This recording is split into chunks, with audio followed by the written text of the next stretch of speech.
The spiralling crisis over the Rwanda scheme that the government's own advice says only has a 50% chance of working. Is there anyone surprised these days? It's now threatening to split the Conservative Party as seriously as the issue of Brexit did before that 2019 vote. And like Brexit, the divide is causing voters to maybe look elsewhere, with the insurgent Reform UK now regularly polling above 10%, nipping away at the Tories' heels, with some pollsters predicting Reform UK's surging support could cost the Conservatives up to 35 seats at the next election. Well, joining me now to discuss this is GB News' senior political commentator, Nigel Nelson. Nigel, good to have you on. I mean, how optimistic are you that actually Reform UK are going to continue to see this kind of level of support be reflected in the polls at a general election? Well, first of all, that the polls will narrow come general election time. But Reform is now occupying the same territory that UKIP did back in 2015. And that's when UKIP were polling about 14%. So that is obviously where Reform is headed. And this is a fascinating piece of research, that it works on the basis that if the Tories were to win 265 seats, they would have 35 less of them, fewer of them, with Reform voters in marginal constituencies. So yes, it is interesting, but it rather depends on how you interpret the polls. If you take an average of all the polls at the moment, the Tories are down to 120 seats, which is 200 less than they got in 2019. Yeah, which would be extraordinary, wouldn't it? But we'll see when it comes. But, I mean, Nigel, I'm wondering, do you actually think then that the Farage bounce could be a possible factor as well? You know, once he gets out of the jungle, and I hope he'll be king of the jungle, Nigel. But once he gets out, are we expecting there to be a political bounce by the sheer celebrity of the man? Yes, I mean, that sort of worked. I was with Nigel on the campaign trail in 2015 down in South Thanet. And everywhere you went, he was mobbed. The adulation was extraordinary, rather like I saw later with Jeremy Corbyn. But however, it didn't actually translate into votes. Everyone wanted to shake his hand, but they wouldn't necessarily vote for him. And as a result, Nigel came second in that election. So I'm not sure that celebrity necessarily translates into votes in that kind of way, but certainly it will be a boost for Reform, should Nigel decide to campaign for them. Yeah, do you suspect he'll come back and ask Richard Tice, you know, well, actually, maybe I should take over the reins? I mean, where does Reform UK go from here? Because it does strike me that there is an untapped seam of potential when it comes to electoral votes for a party that is going to actually campaign on issues such as immigration, which, as you well know, Nigel, is an issue that we have been talking about for quite some time, that the public are absolutely seething over. Yes, I mean, I wouldn't put anything past Nigel. He might well try and push Richard out and try and take over. But again, the problem for small parties, especially emerging small parties like Reform, is our first past the post electoral system. But even when UKIP was the highest, they didn't get a single elected MP at a general election. And that is what is predicted for Reform. It's unlikely they would get any MPs, although they could do the Tories damage in marginals. So, and yes, you're absolutely right. I think the people who are angry about immigration, both those coming across in boats and legal migration, might well turn to Reform because they have a pretty tough immigration policy. So again, it's more sort of what the damage that Reform can do, rather than the idea they can actually change things hugely. Yes, of course. And then ultimately, you know, some people would say, well, it's going to be Labour who are the beneficiaries of that. But we'll see, right? Because I think a lot of people are angry enough to want a general election right now and to actually cause the Conservative Party some not insurmountable pain, judging by the emails that I'm getting right now, Nigel. But Nigel Nelson, thank you very much as ever for your time and expert analysis. Now, speaking of analysis, for all the best, you can find loads of it on our website, gbnews.com, fastest growing news website, and the best, of course. I'm sure Emma Webb, sitting next to me, will agree. Now, Robert Jenrick, who was the immigration minister until he quit earlier this week, has written a damning article warning that the Conservatives face a red-hot fury from voters over its handling of the migration crisis. He says that there are too many migrants to integrate into society.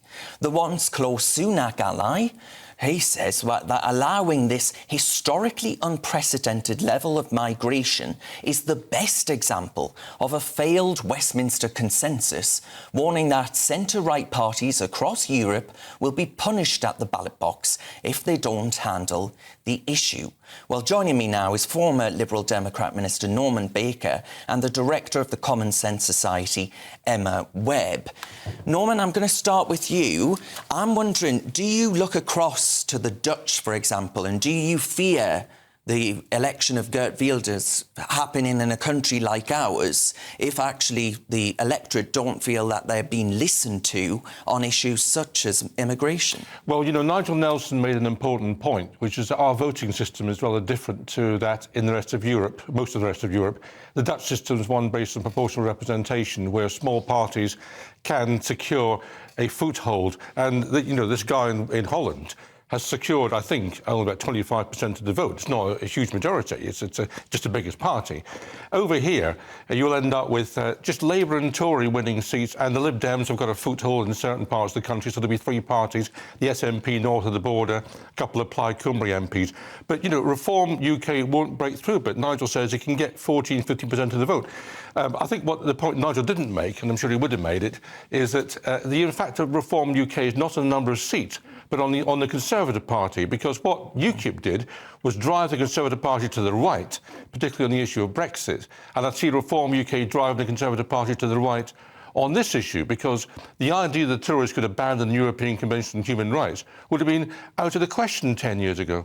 Well, yes, but I mean, the Reform UK are now polling ahead of the Liberal Democrats. You must be a bit gutted about that. Well, I mean, they won't get any seats, and the Lib Dems will. That's because of the voting system we've got, because the Lib Dems' strength is concentrated in particular parts of the country, like north of Scotland and down the southwest. And actually, the other thing for the Tories, which you've got to worry about, is the fact that they can't reconcile the people on the far right of the Tory party, if I can call it far right, the red wall, if you like, who are concerned about this issue very strongly, with the people who vote Tory in the south of the country, who actually find it anathema we might break international law. OK, I mean, Emma Webb, is that a label I can use to describe you? Would you describe yourself as the far right of the Conservative Party? I wouldn't necessarily describe myself as being I'm not sure many would. Conservative, but never mind on the far right of the party. I think it's just, unsurprisingly, the common sense position that, of course, Robert Jenrick is right, that if you have numbers of migrants coming in at these levels, you cannot integrate them, particularly because of the phenomenon that we know, that people tend to go to places where they know other people who are from the same villages back home and so on. So people congeal in particular areas, and then there is no integration, because what you end up with is what has been described as not multiculturalism, but plural monoculturalism. Lots of segregated societies living side by side, which is unsustainable if you want to have a cohesive society that can function. It's impossible to have a functioning democracy under those circumstances. I think, going back to what Norman was saying, that I see Reform as being kind of like the sheepdog. I'm not convinced on their policy for proportional representation, because I think there are very good arguments for the existing system. And I think there are serious flaws when you look at other European countries that have PR. But what they do have the potential to do is be the sheepdog, is potentially cost the Conservatives so many votes over this issue that they are forced to listen to people in the party like Robert Jenrick, who I wouldn't describe as being on the far right of the party by any means. He's a sensible man putting forth a common sense position that I think the majority of people in this country would agree with. The polling time and time again suggests that the fact that people voted for the Conservative Party in 2019 on a promise that hasn't been kept suggests that we know the British people want to reduce migration. I think Robert Jenrick is absolutely right that Rishi's bill doesn't go far enough. And I think for many people, myself included, you look at this situation going on and on and on, dragging on. This is the best that we can do before the next general election. Well, we saw how, like that, it was possible for the government to crack down on our civil liberties during lockdown, but they can't seem to deal with this. So I think that the argument is being made sort of in the negative for leaving things like the European Convention on Human Rights. Well, just briefly then, do you think, is that what's happening right now? He's laying the groundwork. He's going to be told, apparently there's a 50% chance that actually he'll be able to get planes off into the air, off to Rwanda before the next election. Mm-hmm. Of course, that other 50% says that actually the ECHR will say, no can do. And then Rishi Sunak makes that a central plank of an election issue come the next general election. Well, it's 50% at best, so it's probably less than 50% if we're being realistic. And the point that Robert Jenrick has made, which is quite right, which I think is why he said you're going to end up with this red-hot fury of voters against the Conservative Party backlash. If this is a campaign tactic on Rishi's part, which I don't think it is, I think it's a very poor one, because if as Robert Jenrick predicts, the implications of the current bill that Rishi is putting forth, which doesn't go far enough, if those implications play out, what we could end up with is a situation where, despite all of this legislative fussing that we've had over the Rwanda plan, that we end up with the flights being grounded by the European Court in Strasbourg for exactly the same reasons as the previous plane was grounded that kicked all of this off in the first place.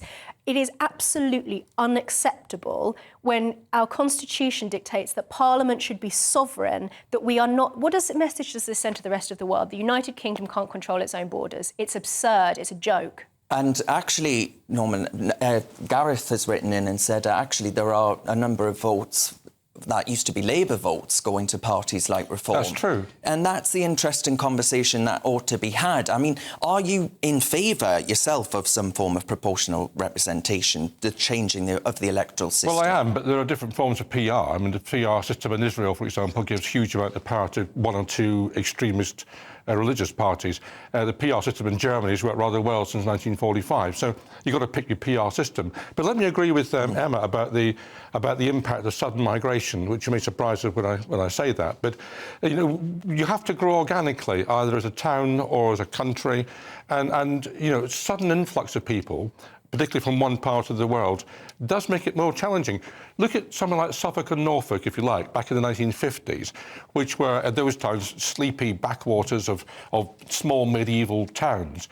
And then suddenly in the 1960s, a whole lot of council seats bolted onto medieval high streets. And that took a very long time for that to assimilate and that to become a working place that actually worked as a town. Somewhere like Hadley, for example, I'm thinking, which I know reasonably well. So you've got to be slightly careful about this. But what the Conservatives have to answer, never mind the European Convention on Human Rights, is why it is that they were promising migration in tens of thousands by Theresa May in 2010, why it was then the Brexit, we've now got 250,000, and now tripled by 3 times since Brexit. I didn't vote for Brexit, but people who voted for Brexit, I think many of them did so on the basis they wanted migration figures down, and they've tripled since then. So what is the Conservative answer to why it's tripled? Yeah, well, that's a good point, isn't it? I'm sure. Weird that we agree with. Yeah, I never expected this, but there we are. Stranger things have happened, I guess. But there is a massive amount, actually, of people feeling that betrayal is the word that they'd use here. Oh, yeah. Yeah, no, if anybody goes and reads Robert Jenrick's article, he begins by saying that when he first went into his position as a minister, the first thing that he did was go and meet with a family in Dover that had their house broken into by one of these people who had crossed illegally. The reality is, particularly for those who are sort of ensconced in their ivory towers or in the sort of metropolitan liberal areas of places like London, like North London, that they're not coming into contact with this on a daily basis. Robert Jenrick quite rightly pointed out, school places, the NHS doctors' services. These things don't grow on trees.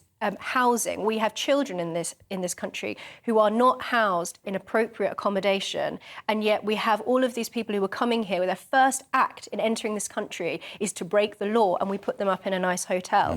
I think people are very rightly angry about this because it is unjust. Very often the case made for being hospitable to migrants, even economic migrants, never mind refugees, is made on a kind of moral ground, that it's virtuous to be opening and welcoming to these people. But these things are always a balance. And actually, this is an injustice to the people in this country by putting their security at risk, by the extremely socially disruptive consequences of mass migration on this scale. And you're absolutely right. Over this Conservative government, it's just gone up and up and up. And that's not just the illegal crossings. That's also visas that we're giving to people that Robert Jenrick, again, has rightly pointed out, that there are things we can do about that, but the government has just chosen not to. We're going to have to leave it there. Now, despite the fact that we all agreed, like a nest of singing birds, to some extent, there are other views out there, of course. Hell's going to freeze over. Yeah. But thank you very much to both of you for your time. I do appreciate it. That, of course, is Emma Webb and Norman Baker there of the Common Sense Society, and before that, the former Liberal Democrat Minister